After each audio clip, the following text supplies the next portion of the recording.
Hello everyone, Assistant Narrator Richardson here, and I love jumping spiders. I do like all spiders, but I won't hold all spiders just in case they bite me or anything like that. But jumping spiders, on the other hand, I would always want to hold one. I mean, have you seen them up close? They're so cute. Anyway, let's get started, shall we? Item number SCP-5449. Object Class Safe. Special Containment Procedures.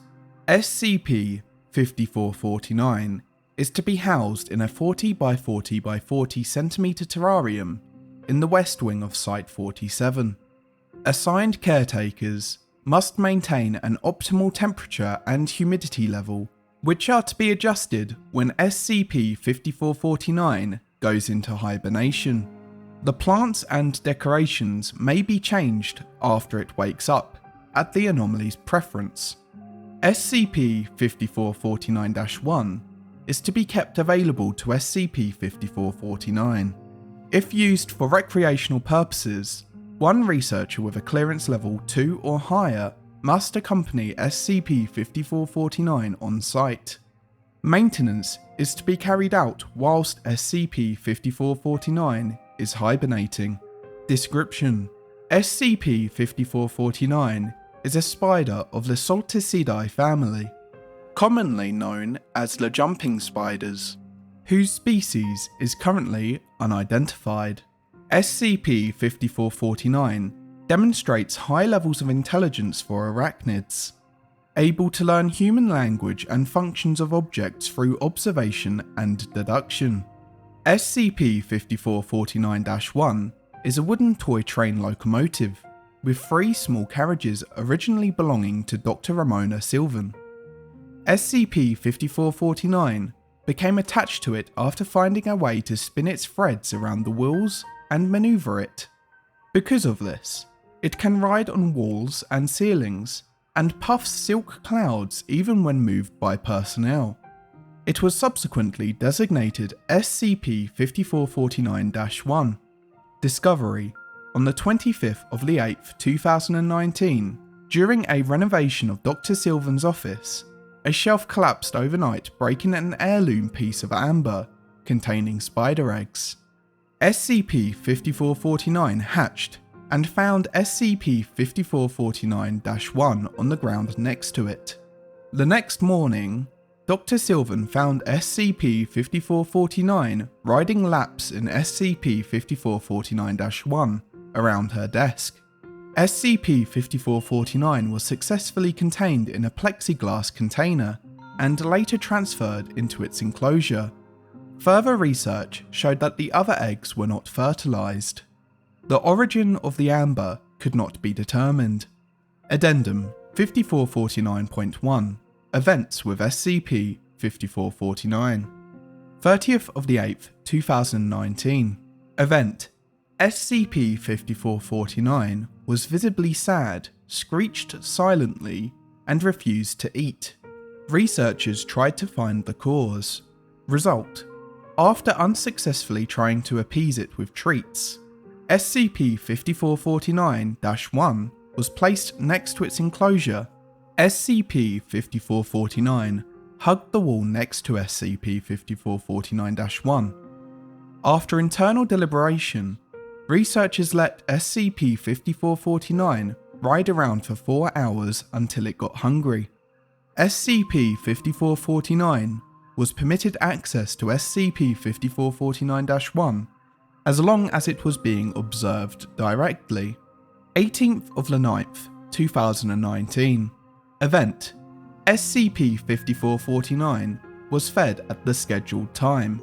Result: SCP-5449 wove the words "Thank you" and waved.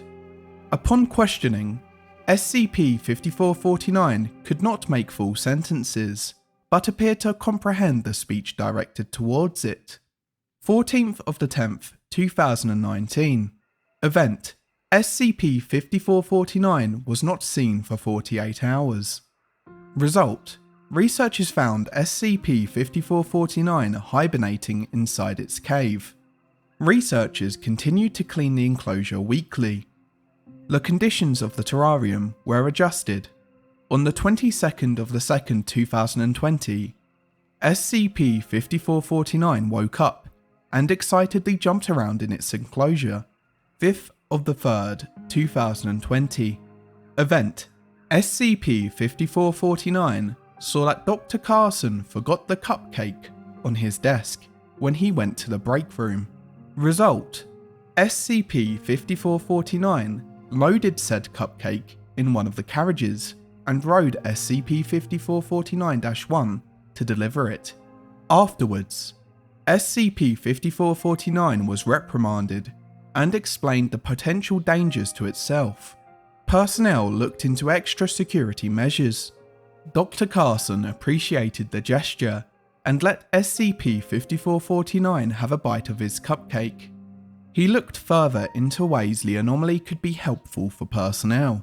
17th of the 4th, 2020. Event: Dr. Carson's proposal to have SCP-5449 deliver smaller objects was given a test period of 2 weeks. Result: SCP-5449 delivered non-urgent post, lunch, and several small objects in the west wing of Site-47, including, but not limited to, AA batteries, a USB, another cupcake, tissues, and cartridges. Due to raised morale, the testing period was extended. 28th of the 10th, 2020. Event: after circa 2 days of inactivity, SCP-5449 was found dormant on a bed of moss in its cave under a self-woven blanket.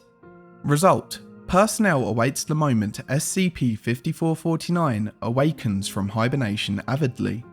6th of the 5th, 2021. Event: whilst on its daily delivery route, SCP-5449 brought Dr. Carson a cupcake for his first break. The recently mopped hall was not completely dried up, which caused SCP-5449-1 to slip and collide with Dr. Carson's desk. Result: Dr. Carson's tea fell on SCP-5449. Dr. Carson called for emergency medical assistance. SCP-5449 was taken away to the medical wing. SCP-5449-1 lost 2 wheels and a carriage in the collision. 9th of the 5th, 2021. Event: SCP-5449 succumbed to its injuries.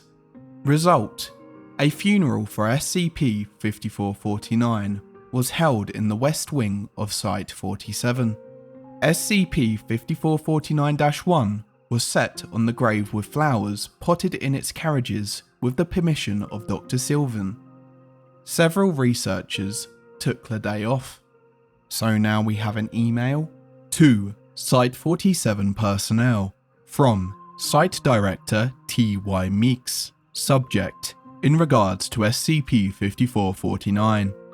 I would like to personally give my condolences to everyone at Site-47 after the passing of SCP-5449. Its death has impacted morale greatly. Despite this, I must see this for what it is and file a report that an anomaly has been neutralized. Its object class will be mirrored to this change. I will not give out disciplinary sanctions as accidents do happen. However, future requests to have anomalies roam freely on site will be denied by default. I hope this will be a lesson for everyone here at Site-47, including myself. Site Director Meeks. And that's the end of the document. It's a shame. I would have liked to have gone to Site-47 and see SCP-5449. Sounded really cute. Really sad. Anyway, that's it for this one. Goodbye. Hello everyone, Creepy Otter here. I just want to say huge thank you to Sirslash for this SCP. I mean, this one's a popular one. Everyone loves it when they read it. And it is sad, but really well written. So thank you so much, Sirslash. One more thing before the video ends is that I have changed from Patreon to Ko-Fi or Ko-Fi, however you pronounce it, because it's just easier for me to post content on there, and people don't have to subscribe there. They can tip or whatever, and all tips go towards me getting better equipment to make videos better. So if you want to support me more financially, the Ko-Fi link will be in the description below, and there'll be some content on my Ko-Fi.